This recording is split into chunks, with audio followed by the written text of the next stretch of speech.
Okay, so I like the petrol, but it hasn't blown me away. So now time to get hold of the diesel. And oh yeah, the cars look the same. So much so that I even got the same color.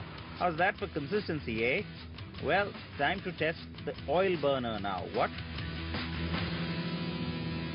Alright, now I'm really feeling it. This variant is much more like it, much more what I expected from a VW. It feels like one for sure. It feels more German, it's more sorted, more sort of solid overall. And well, the big reason, of course, is that great low-end torque that I'm getting from this engine. There is minimal turbo lag, which is again great, because after the Polo I was really disappointed with the turbo lag situation. So I was worried about what the Vento would feel like. No worries at all. It's great fun, nice notchy gear stick. So I'm feeling very relieved and a whole lot more satisfied than I did with the petrol Highline.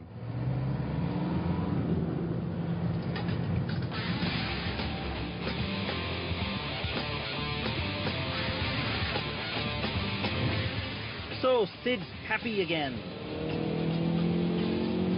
Oh man, I'm more relieved than happy, I think. This is the Vento I was expecting to drive. Fun, fun, fun. Great gearbox, very well mapped. And the boring lag on the Polo diesel ain't here on this one, baby. Responsive, taut and sporty. This car is gobbling up the kilometers. Now, don't worry everyone. I do know at some point I gotta pull over and give you the lowdown on the insides of the car, even though you've gotten more than a glimpse of that by now. But before that, the tech specs on the diesel.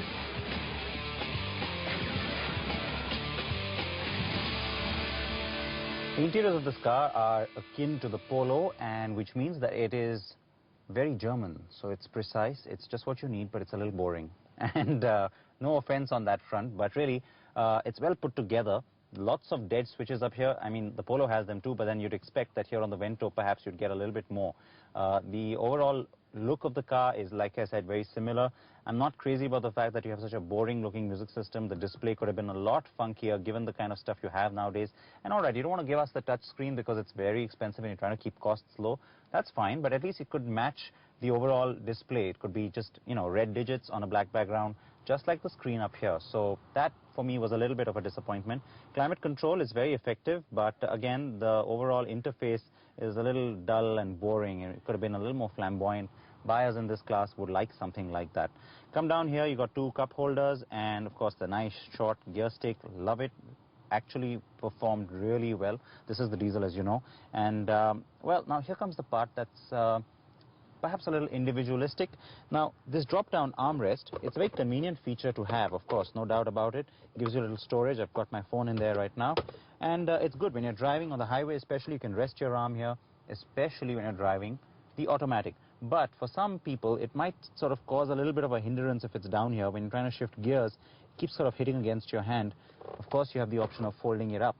Now, the other part that's irritating is, let's say you find it comfortable. Well, then you're going to use the armrest and you're going to keep it down all the time. But when you want to use the parking brake, well, then that's a little clumsy. It's a little cumbersome. You're like, what do I do? So you've got to put it up, and then you can use the parking brake. And releasing it, again, is a little bit of a pain. You've got to go around it. So it's just a small minor point, perhaps. But I noticed that, so I thought I'll tell you.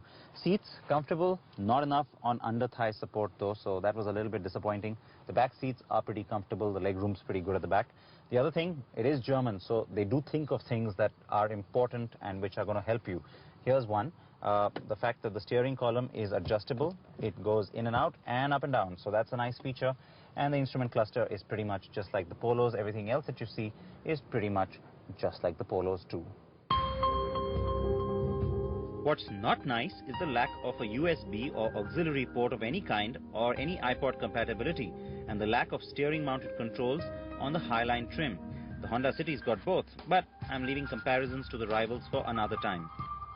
Now here's something neat at the back. It's a little lever that's been provided back here because, well, they are also targeting a whole lot of chauffeur-driven customers. So you just need to lift this and give the seat a gentle push forward just with one hand or pull it back.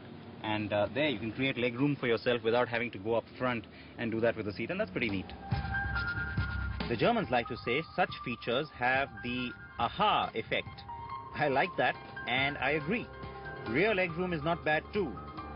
In fact, the car's cabin is roomier than the Polo's since it's got a wider track. Rear passengers get a drop-down armrest as well as a rear AC Vento. Oops, I mean vent. The power windows are auto and anti-pinch. Quality around the cabin is pretty good, and yes, Volkswagen is likely to offer optional equipment like leather seats and a fancier music system in subsequent variants or limited editions that may come next year. In fact, speaking of which, there will also be more engines being offered in the Vento a few years down the line, especially a more powerful diesel that the company is currently developing. The car has a 6-year anti-rust warranty and drives in with 60% local content, which is why it's competitively priced. React to the Vento at ndtv.com/Siddharth.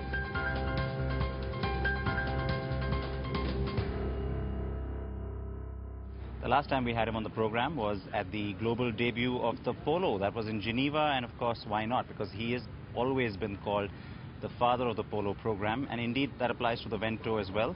Dr. Ulrich Hakenberg on the Car and Bike Show. Great to have you with us, and once again, good to see you. I saw the excitement that you had when the Polo debuted at Geneva, and then we had, of course, the rollout in Pune at Chakan as well when we met you. And this is sort of the next step. We always knew it was coming, but now that we have it here in the flesh, we're excited. What are your thoughts now that the car is ready? It's a very good feeling. I think the Polo is a very important car for Volkswagen. So it's a car for young people, for bringing new people, new customers to the brand. And that's not only in Germany or in Europe, that's especially in India, because with the Polo we made a step to India, and in India all the customers are new because we had not been on the market yet. So, and now we made the next step. We made a car which was specially designed for India. The Vento is different than the Polo. There's some relations, but especially the rear of the car is totally different. There's another suspension which gives more roominess, especially for the rear compartment and for the luggage area of the car, so more width and also more rigidity, more stiffness, more load, which is possible. And so this car, let us say, feels very stiff, feels very high quality, and that's exactly what we wanted to do with this car. We wanted to be one class upper than the Polo, and if you look to the car, yes, it has very good standing, has a very pure design, and it's timeless. So I think it's okay that I'm happy.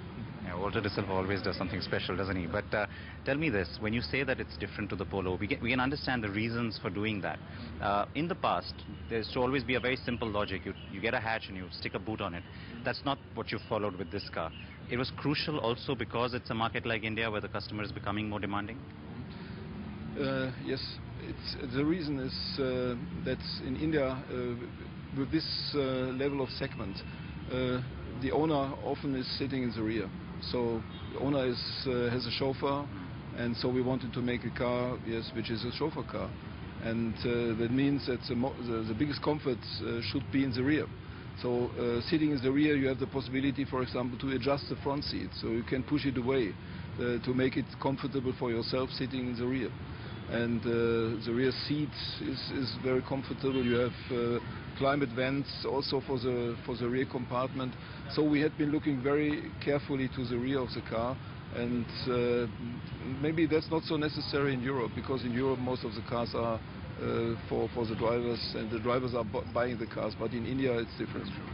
So that is a detailed look at the two Vento variants, and of course I will give you more on the manual petrol Highline, but that'll be later on the Car and Bike Show.